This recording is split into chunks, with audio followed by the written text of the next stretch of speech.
तो दोस्तों, क्योंकि रिश्तों के भी रूप बदलते हैं कि आज के एपिसोड की शुरुआत होती है अंगद से, जो गुस्से में विकास से सवाल करता है कि आखिर उसको रांची जाने की बात बार बार क्यों कही जा रही है।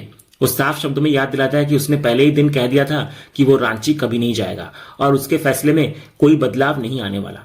लेकिन विकास उसको समझाने की कोशिश करता है। वो कहता है कि ये कोई अलग शो नहीं है, बल्कि उसके पूरे इंडिया टूर का हिस्सा है। रांची का कॉन्सर्ट महीनों पहले प्लान किया गया था, टिकट बिक चुके हैं और वहां उसके हजारों फैंस बेसब्री से इंतजार कर रहे हैं। इसके बावजूद अंगद अपनी जिद पर अड़ा रहता है। वो विकास से साफ कहता है कि शो तुरंत कैंसिल कर दिया जाए। विकास इधर मजबूरी जताते हुए कहता है कि अब ऐसा करना आसान नहीं है, इतने लोगों की उम्मीदें जुड़ी हुई है और आखिरी समय पर शो रद्द करने से बहुत बड़ा नुकसान होगा। लेकिन अंगद उसकी एक भी बात सुनने को तैयार नहीं होता। वो कहता है कि अगर बात सिर्फ पैसों की है तो जितना भी नुकसान होगा वो अपनी जेब से भर देगा। टिकट का पैसा हो या कोई और खर्च, सबकी जिम्मेदारी वो खुद लेगा। इसलिए विकास बिना कोई बहाना बनाए शो को कैंसिल कर दे। इतना बोलकर अंगद वहां से निकल जाता है। उधर विकास बेहद परेशान हो जाता है। वो खुद से कहता है कि मामला सिर्फ पैसों का नहीं है, बल्कि उसकी शाख का भी है। आयोजकों को क्या जवाब देगा वो? अगर आखिरी समय पर शो रद्द हुआ तो भविष्य में कोई भी उनके साथ काम नहीं करेगा। दूसरी तरफ फैक्ट्री में देव एक बड़े इन्वेस्टर से फोन पर बात कर रहा होता है। वो अपनी नई कंपनी में निवेश करने का प्रस्ताव देता है और दावा करता है कि वहां पहले से कई ज्यादा मुनाफा मिलेगा। लेकिन इधर निवेशक पहले तो हिचकिचाता है, क्योंकि उसका वीरानी ग्रुप के साथ कई सालों का रिश्ता होता है। लेकिन देव बड़ी चालाकी से उसको समझाता है कि बिजनेस रिश्तों से नहीं बल्कि आंकड़ों से चलता है। अगर ज्यादा रिटर्न कहीं और मिल रहा है तो फैसला भी उसी हिसाब से लेना चाहिए। आखिरकार इन्वेस्टर उसकी बात मान जाता है। हालांकि वो एक शर्त भी रखता है कि अगर उम्मीद के मुताबिक फायदा नहीं मिला तो वो कभी भी अपना निवेश वापस ले लेगा। देव पूरे कॉन्फिडेंस के साथ वो शर्त भी मान लेता है। फोन कटते ही देव तुरंत अपने एक दोस्त को कॉल करता है। वो खुशी खुशी उसको कहता है कि उसने वीरानी ग्रुप के एक बड़े इन्वेस्टर को उसकी कंपनी में निवेश करने के लिए तैयार कर लिया है। उधर उसका दोस्त हैरान नजर आता है और पूछता है कि उसने इतना बड़ा काम कैसे कर लिया आखिर। तो देव उसको ज्यादा सवाल न करने की सलाह देता है और सिर्फ इतना बोलता है कि अब हर महीने तय हिस्सा उसके खाते में समय पर पहुंच जाना चाहिए, क्योंकि उसने ये काम करने के लिए बहुत बड़ा जोखिम उठाया है। फिर देव अपने असली इरादे का भी खुलासा करता है। वो कहता है कि वीरानी कंपनी के पैसों पर तो हमेशा वृंदा का नियंत्रण रहता है, इसलिए उसे तो अपने भविष्य के बारे में सोचना ही पड़ा। साथ ही वो अपने दोस्त को चेतावनी देता है कि अगर कभी उसके साथ चालाकी करने की कोशिश की गई तो जिस तरह उसने निवेशक दिलाया है उसी तरह वापस भी छीन सकता है। फिर फोन रखने के बाद देव मुस्कुराते हुए बोलता है कि अब हालात ऐसे बन चुके हैं कि वृंदा को मजबूरी में कार्तिक के साथ काम करना ही पड़ेगा। इसी दौरान दूसरी तरफ वृंदा उसी इन्वेस्टर से बात कर रही होती है। वो उसको समझाने की कोशिश करती है कि इतने सालों की साझेदारी को अचानक खत्म नहीं किया जा सकता। दोनों के बीच कानूनी अनुबंध भी है। लेकिन निवेशक कॉन्ट्रैक्ट की शर्तों का हवाला देते हुए कहता है कि पिछले कुछ महीनों का मुनाफा उम्मीद से कम रहा है, इसलिए अब उसने दूसरी कंपनी के साथ काम करने का फैसला कर लिया है, जहां उसको ज्यादा रिटर्न मिलने की उम्मीद है। इधर वृंदा उसको याद दिलाती है कि उनका नया कलेक्शन लॉन्च होने वाला है, सारी तैयारियां पूरी हो चुकी है और ऐसे टाइम पर अगर निवेशक पीछे हट गया तो पूरा प्रोजेक्ट खतरे में पड़ जाएगा। लेकिन निवेशक माफी मांगते हुए बातचीत को खत्म कर देता है। फोन कटते ही वृंदा के चेहरे पर चिंता साफ दिखाई देने लगती है। उसी समय ऋतिक वहां आता है और पूरी बात सुनकर हैरान नजर आता है। वो कहता है कि इतने पुराने बिजनेस पार्टनर का इस तरह पीछे हटना बिल्कुल समझ से बाहर है। वो खुद उससे बात करने की बात करता है, लेकिन वृंदा उसको रोकती है। वो कहती है कि उसने पहले ही कई बार कोशिश की, बड़ी मुश्किल से एक बार बात हुई और अब उनका फैसला पूरी तरह बदल चुका है। फिर वो चिंता जताने लगती है कि fashion show, marketing, international launch, कर्मचारियों की सैलरी और बाकी सभी तैयारियां पहले ही पूरी हो चुकी है। ऐसे समय में इतना बड़ा निवेशक हट जाने से पूरा बजट बिगड़ जाएगा। ऋतिक उसको हिम्मत देता है और कहता है कि घबराने की जरूरत नहीं है, कोई ना कोई रास्ता जरूर निकलेगा। इसी बीच ऑफिस का चपरासी कार्तिक की तरफ से भेजे हुए कंसर्ट के पासेस लेकर आता है। देव और ऋतिक भी वे पास देखकर हैरान हो जाते हैं।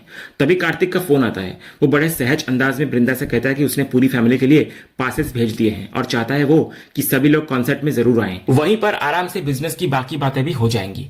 इधर वृंदा मना करने ही वाली होती है कि तभी ऋतिक उससे फोन लेकर खुद कार्तिक से बात करता है। वो कंसर्ट में आने की हामी भर देता है और पासेस भेजने के लिए उसका धन्यवाद भी करता है। फोन कटते ही वृंदा नाराज होती हुई नजर आती है। वो कहती है कि उसने पहले ही साफ मना कर दिया था कि उसे इस तरह बिजनेस करना पसंद नहीं है। उसके लिए काम की जगह ऑफिस होती है, कोई कंसर्ट नहीं। लेकिन ऋतिक उसको समझाता है कि इस समय मामला पसंद या नापसंद का नहीं बल्कि पूरे बिजनेस को बचाने का है। वो याद दिलाता है कि एक बड़ा निवेशक पहले ही हाथ खींच चुका है। अगर अब कार्तिक भी पीछे हट गया तो कंपनी को इतना बड़ा नुकसान होगा कि उससे उभरना बेहद मुश्किल हो जाएगा। ऋतिक आगे बोलता है कि कार्तिक खुद उनके साथ काम करना चाहता है, इसलिए अगर वो अपने तरीके से मीटिंग करना चाहता है तो फिलहाल उन्हें भी परिस्थितियों के हिसाब से चलना होगा। वो भरोसा दिलाता है कि पूरी फैमिली साथ रहेगी और किसी भी तरह की असहज स्थिति नहीं आने दी जाएगी। साथ ही वो ये भी कहता है कि अगर कार्तिक के साथ साझेदारी मजबूत हो गई तो भविष्य में शायद उन्हें दूसरे निवेशकों की जरूरत ही न पड़े। तो काफी सोचने के बाद आखिरकार वृंदा इस बार हामी भर देती है। उधर दूर बैठा देव ये सब देखकर मन ही मन मुस्कुराता है, क्योंकि उसकी बनाई हुई पूरी योजना अब धीरे धीरे सफल होती दिखाई देने लगती है। अगले सीन में हम देखते हैं कि अंगद के पास अचानक मयूरी यानी कि विकास की पत्नी का फोन आता है। मयूरी घबराई हुई आवाज में उससे पूछती है कि क्या विकास उसके साथ है, क्योंकि वो काफी देर से उसको फोन कर रही है लेकिन उसका फोन लग ही नहीं रहा। तो अंगद उसको कहता है कि विकास अभी उसके साथ नहीं है, कुछ देर पहले तक वो ऑफिस में जरूर था, इसलिए शायद वहीं कहीं किसी काम में बिजी होगा। तो मयूरी परेशान होकर बोलती है कि अब तो विकास पिता बनने वाला है, लेकिन फिर भी उसे किसी बात की जिम्मेदारी का एहसास नहीं है। उसकी तबीयत ऐसी है कि कभी भी अस्पताल जाना पड़ सकता है। लेकिन विकास या तो फोन उठाता ही नहीं, और अगर उठा भी ले तो हर बार यही कहकर बात खत्म कर देता है कि बहुत बड़ा संकट चल रहा है, बाद में बात करेगा। लेकिन वो बाद में कभी आता ही नहीं। अंगद उसको दिलासा देता है कि शायद शो की तैयारियों में वो फंस गया होगा, वो खुद विकास से बात करेगा और उसे समझाएगा। साथ ही मयूरी से कहता है कि वो बेवजह चिंता न करे। तो मयूरी फिर भावुक नजर आती है। वो कहती है कि उसे हमेशा लगता है कि वो अपनी परेशानियां सिर्फ अंगद को ही सुनाती रहती है, जबकि उसे पता है कि अंगद की अपनी भी जिंदगी और अपने भी दुख होंगे। फिर वो एक ऐसी बात कहती है जिसको सुनकर अंगद पूरी तरह खामोश नजर आता है। मयूरी कहती है कि आज तक उसे ये भी नहीं पता कि अंगद आखिर है कौन और कहां से आया है और कैसे एवी बन गया, लेकिन फिर भी न जाने क्यों उसको हमेशा ऐसा फील होता है कि जैसे उसे अपना सगा भाई मिल गया हो। वो बताती है कि जब से अंगद उनकी कंपनी से जुड़ा है तब से उनकी किस्मत ही बदल गई है। कंपनी लगातार आगे बढ़ रही है, घर ने खुशियां लौटाई है और अब उनका बच्चा भी आने वाला है। उसे लगता है कि यह सब अंगद के कारण हुआ है और एक भाई ही अपनी बहन के लिए इतना कुछ कर सकता है। तो मयूरी की बातें सुनकर अंगद कुछ भी बोल नहीं पाता। उसकी आंखें नम हो जाती है और वो बिना कुछ कहे चुपचाप फोन काट देता है। दूसरी तरफ विकास आयोजकों से फोन पर बात कर रहा होता है। वो झूठ बोलते हुए कहता है कि एवी की तबीयत अचानक खराब हो गई है, इसलिए रांची का शो रद्द करना पड़ेगा। लेकिन तभी अंगद वहां पहुंच जाता है। वो विकास के हाथ से फोन छीनकर ऑर्गेनाइजर से साफ कहता है कि शो बिल्कुल कैंसिल नहीं होगा, तय समय पर रांची में ही होगा। फोन रखने के बाद विकास हैरानी से उसकी तरफ देखता है तो अंगद उसके कंधे पर हाथ रखकर कहता है कि अब उसे किसी बात की चिंता करने की जरूरत नहीं है। इस समय सबसे जरूरी बात यह है कि वो जल्द ही पिता बनने वाला है, इसलिए उसको खुश रहना चाहिए। इसके बाद अंगद एक बड़ा फैसला लेता है। वो कहता है कि ये शो जरूर करेगा वो, लेकिन ये रांची में उसका आखिरी शो होगा। आज के बाद वो दुनिया के किसी भी शहर में कार्यक्रम कर लेगा, लेकिन दोबारा कभी रांची नहीं आएगा। ये सुनकर विकास राहत की सांस लेता है। अंगद उसको मुस्कुराकर बोलता है कि अब बाकी सब बात छोड़ और सबसे पहले जाकर मयूरी से बात कर, उसे इस वक्त तेरी सबसे ज्यादा जरूरत है। दूसरी तरफ वीरानी हाउस में सभी लोग टीवी पर एवी के रांची कॉन्सर्ट की खबर देख रहे होते हैं। सलोनी हंसते हुए कहती है कि सुबह से घर में किसी का ध्यान नाश्ते या किसी और काम पर नहीं है, सबके सिर पर बस एवी का ही खुमार चढ़ा हुआ है। मुन्नी भी मुस्कुराते हुए कहते हैं कि आज तो कोई किसी की बात सुनने वाला नहीं है, सबको सिर्फ कॉन्सर्ट का इंतजार है। तभी माधवी जानबूझकर वृंदा के सामने एवी का नाम लेती है और कहती है कि आज तो हर तरफ उसी की चर्चा हो रही है। ये सुनते ही वृंदा उसको गुस्से से घूरती है तो माधवी तुरंत वहां से खिसक जाती है। इधर हेमंत भी बोलता है कि उसने भी एवी के बारे में काफी कुछ पता किया है, उसकी लोकप्रियता सचमुच हैरान कर देने वाली है। ऋतिक भी हामी भरते हुए कहता है कि इस समय पूरा देश उसी के पीछे दीवाना बना हुआ है। फिर सभी लोग कॉन्सर्ट की तैयारी करने लगते हैं। मुन्नी सुझाव देती है कि बच्चों के लिए कुछ खाने पीने का सामान भी साथ रख लेना चाहिए। सलोनी कहती है कि वापस आने में देर हो जाएगी, इसलिए सुबह का खाना भी पहले से तैयार करके चलना बेहतर रहेगा। हेमंत भी मजाक में कहता है कि उसके लिए भी घर का खाना पैक कर देना, क्योंकि बाहर का खाना खाने का उसका बिल्कुल मन नहीं है। उधर देव सबको जल्दी करने के लिए कहता है ताकि वे समय से निकल सकें। इसके बाद ये तय होने लगता है कि कौन किसके साथ जाएगा। सुप्रिया बच्चों के साथ जाने की बात करती है, जबकि मुन्नी कहती है कि वृंदा और अक्षय उनके साथ चलेंगे। वृंदा बस इतना कहती है कि जैसा सबको ठीक लगे वैसा कर ले। उधर टीवी पर एवी की झलक देखते ही माधवी, टिम्सी और आरव खुशी के मारे उछल पड़ते हैं और जोर जोर से एवी का नाम लेने लगते हैं।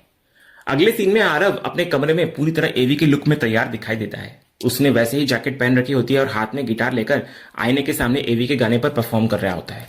तभी देव कमरे में आता है। आरव बेहद उत्साहित होकर बोलता है कि आज वो ढेर सारी फोटो खिंचवाएगा, क्योंकि आज उसका सपना पूरा होने वाला है। वो पहली बार अपने सबसे पसंदीदा सिंगर एवी से मिलने जा रहा है। लेकिन देव को ये बिल्कुल पसंद नहीं आता। वो आरव को याद दिलाता है कि उसने उसे गिटार बजाने के लिए नहीं बल्कि बिजनेस सीखने के लिए कहा था। वो पूछता है कि क्या उसने बिजनेस मैगजीन्स पढ़ी है या नहीं, तो आरव ना में जवाब देता है। देव फिर समझाता है कि बड़े बिजनेसमैन बनने के लिए बिजनेस सीखना जरूरी है, गिटार बजाने से कुछ हासिल नहीं होगा। वो यहां तक कहता है कि अगर आरव बड़ा बिजनेसमैन बन गया तो एवी जैसे कई कलाकार उसके सामने कुछ भी नहीं होंगे, उसके आगे पीछे घूमेंगे। लेकिन आरव मासूमियत से सिर्फ इतना बोलता है कि उसे एवी बहुत पसंद है। ये सुनते ही देव उसके कपड़े और एवी जैसा लुक हटाने लगता है। वो कहता है कि किसी ऐसे इंसान की नकल करने का क्या फायदा जिसका चेहरा तक किसी ने नहीं देखा। इसके बाद देव अपनी फेवरेट स्किन क्रीम निकालता है और प्यार से आरव के चेहरे पर लगाने लगता है। फिर वो मुस्कुराते हुए अपनी ही तारीफ करता है। वो आरव से कहने लगता है कि जरा उसकी स्किन को देखे, कितनी साफ, चमकदार और मुलायम है।